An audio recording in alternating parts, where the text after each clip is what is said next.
أمام القادسية في الخبر. مباريات اليوم أمس 3 مواجهات، تستكمل الجولة ب4 مباريات اليوم. الله، جول!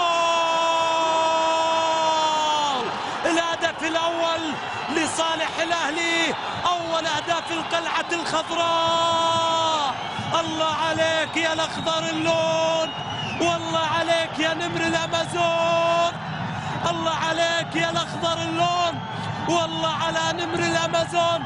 يسجل الهدف الأول في المباراة فيكتور سيموس، يسجل أول هدف المباراة في مصلحة الأهلي. شوف الكرة مرة ثانية إلى فيكتور سيموس، وفيكتور سيموس بالصدر في الشباك. هذه جديدة من فيكتور سيموس، بالصدر هذه المرة جت وسجل الكرة بصدره في الشباك. أول أهداف فريقه، أول أهداف الأهلي في المواجهة عن طريق فيكتور سيموس.